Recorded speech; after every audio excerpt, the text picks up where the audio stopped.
How dare you try to correct your man when he is wrong? What is your name again? How dare you complain? Are you not a woman?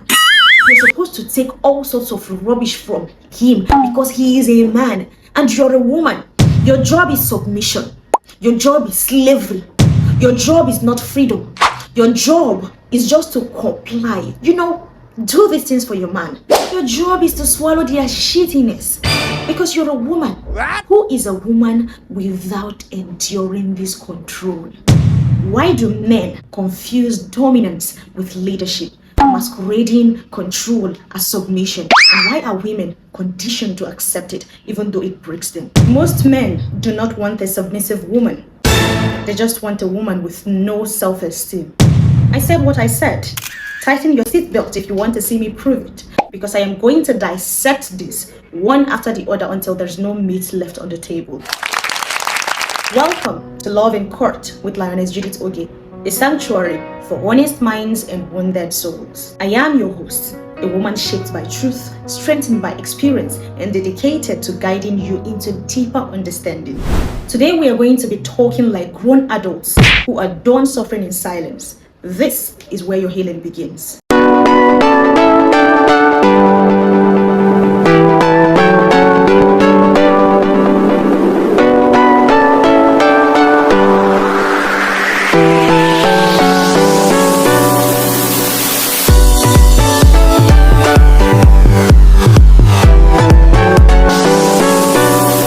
Today's question is meant to break the table. Why should the table remain whole when it is causing more harm than good? When a man is asking for submission, I need you to listen closely. He is often asking for 5 things that has nothing to do with respect or partnership. The number 1 thing is no boundaries. He would want you to have no boundaries. This is to say, he wants a woman who will never say no. He wants her to swallow discomfort because her silence protects his convenience.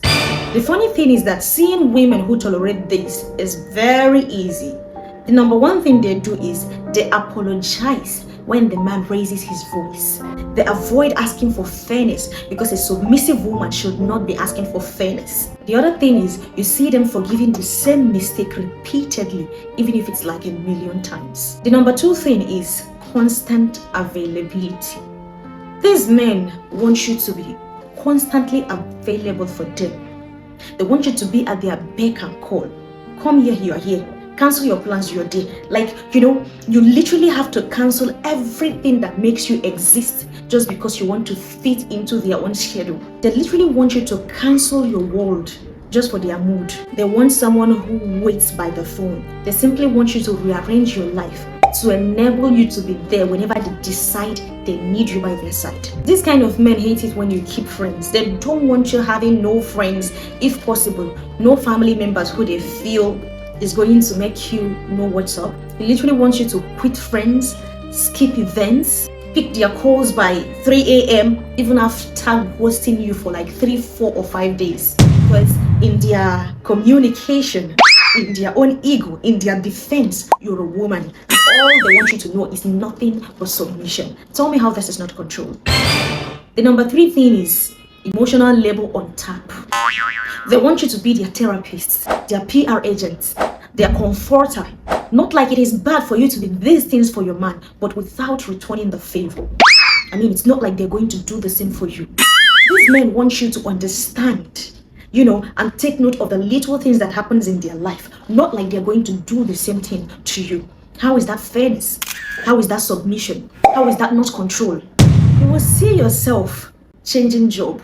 Your job now becomes fixing his reputation and soothing his wounds. Now, how do you fix his reputation? Because if he does anything, you dare not react, you dare not talk about it. Like you're supposed to be covering all his shitty attitudes while he does nothing like that for you. You know how you're busy protecting someone's, escapades, and then the moment you make the slightest of mistake, they just loud it like someone who was dashed a microphone. Majority of the times, men are not willing, they're not even ready, they're not prepared to take half the things they dish to women, and that's where the problem comes in. Women like this are often making excuses for this men. You know, just like your man hits you, and then your family are like, eh? So he hits you, and then you go by saying, oh, he was just in a bad mood. If he was in a good mood, he wouldn't have hit me. You will keep making excuse upon excuse just to cover up for his nasty attitudes. That's what is expected of you as a submissive wife. The number 4 thing, silence when he is wrong. They expect you to comply. They expect you to be quiet. Do not complain. If possible, take the blame for his sake, because that makes him feel better. It makes him feel like he's a man. I can comfortably tell you that these men crave compliance, not correction. Like they dare not correct them. A woman who is submissive should not be seen correcting her man. You should always comply, whether or not it is convenient for you. Men like this are never accountable. They hate accountability. All they want is just cover-ups. Keep covering up for them because that's why you exist in the first place. That's why you're a woman. How dare you complain? How dare you try to correct your man when he is wrong? What is your name again? Are you not a woman? You're supposed to take all sorts of rubbish from him because he is a man and you're a woman. Your job is submission. Your job is slavery. Your job is not freedom. Your job is just to comply. You know, do these things for your man. Your job is to swallow their shittiness because you're a woman. Who is a woman without enduring this control? Most of these men do not even want you to have conversations. All they want you to do is just cover up and be silent. When you want to know the signs of women who are tolerating this, you see them constantly covering up for these men in public, whereas inside they are bleeding. When he lies, she edits reality for him. Well, I do not have a problem with you constantly doing that if that's what you choose. But be rest assured that you are going to bleed till the end of your life. The number 5 thing is her identity is subsumed. He wants your identity to vanish. He wants it to disappear. He wants you to stop existing just because he has to be at the top of his ego. This kind of man prefers a woman who becomes an accessory to his ego. He wants you to shrink your dreams just so his image can grow. The sign that the woman is actually tolerating this, she stops dressing for herself. She stops pursuing her dreams and aspirations, and she gradually becomes a trophy instead of a person. You constantly see yourself trying so hard to keep this man just because you are scared of remaining single, or you are worried that you will no longer be a submissive wife. And you know the truth about this? You are definitely going to lose yourself completely just to keep this man. These 5 things I have mentioned are not submission. They are annihilation of self. And these are exactly what I mean when I say they do not want a submissive woman. They only want a woman with no self-esteem. A woman who has no confidence in herself. Goodness. Now let me speak directly to the men watching this. This is not an attack. It is an invitation to growth. Now, why do some men chase control disguised as submission? It is because control is easier than repair. Control is cheaper than courage. It is because it costs nothing to silence someone. Because it costs everything to lead with integrity. So think about it. Leadership requires discipline. Leadership requires integrity. Leadership demands vulnerability. Leadership demands owning up to your mistake. Leadership requires showing up consistently and building a future that invites a partner to follow, not to obey. So many men are simply not willing to do the work. That's absolutely why they choose the easier part, demanding silence, manufacture consent, and congratulate themselves for being in charge. Well, in my opinion, that is not strength. That is fear dressed in trousers. And now, my sisters, why do we accept this? Why do we tolerate it? Why do we take this as a way of life? Well, there are no simple answers. There is history. There is family. There is economics. There is pressure. There is religion. And there are 1,000 fears that whispers, if you ask for more, you will lose everything. So let's just say it's the fear of every single one of these things I have listed right now. Of course, the society is going to whisper. They're going to talk. They're going to tag you unsubmissive. They're going to tag you disrespectful. They're going to tag you a lot of unruly names just because you managed to be confident in yourself. Just because you managed to have self-esteem. Just because you managed to know your right. Because you managed to be able to stand up for yourself. Or even for wanting to stand up for yourself. Women were taught peace at the price of their voice. If you want to have a peaceful home, shut up. If you want to have a peaceful marriage, keep quiet. If you want to have a peaceful partner, do not say a thing. Be silent. Just shut up. You do not have the right to complain. In fact, even when they are killing you, accept it. That is all we were taught. And why? Maybe because our mothers were raised the same way. Because counting from the time of history, women were taught to just be like an object. Do not speak. All you should know is accept that control, absorb it, because that is what makes you a woman. Women were taught how to be marriageable, but men were not taught how to be husbands.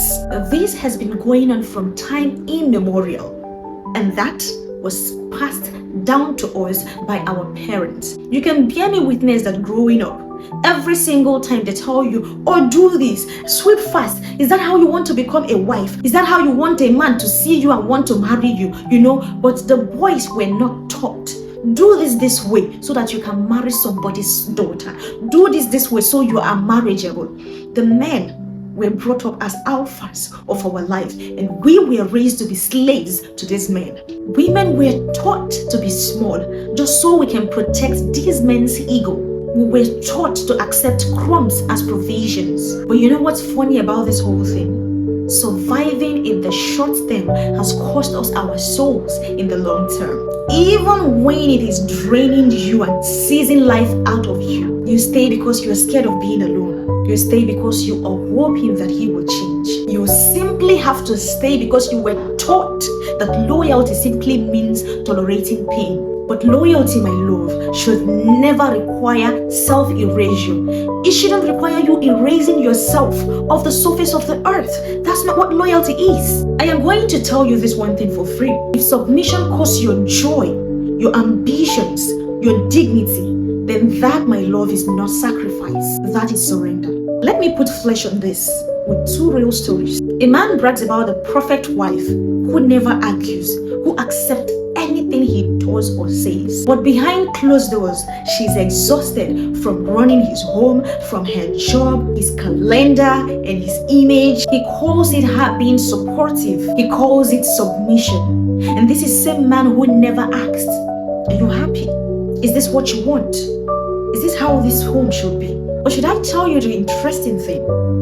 If you, as a man, were to be a leader, marrying this kind of woman, you would have asked. That's because leadership could have asked. Leadership would have seen her. Leadership would have known that she is not happy in the relationship. Leadership will know that she is exhausted.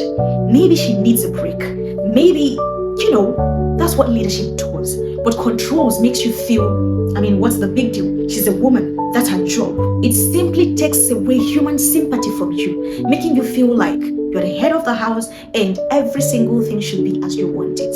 Well, hopefully that woman sees that she has made a mistake, because if you're going to say yes to being or doing forever with a man, you need to be certain, you need to be rest assured that man is someone you trust enough with the leadership of the house, the leadership of the home. So that when he is thinking for himself, he is thinking for you, he is thinking for the family. He is not just thinking for himself alone, leaving out the rest of the things, like he doesn't care. If it has nothing to do with him, then it is not his business. Please, my darling, if you are in this situation, you are enslaved in your home, you are not married, or you are not married to a leader. You are just married to a control freak who is looking or seizing every opportunity to exercise his toxic masculinity and control towards you.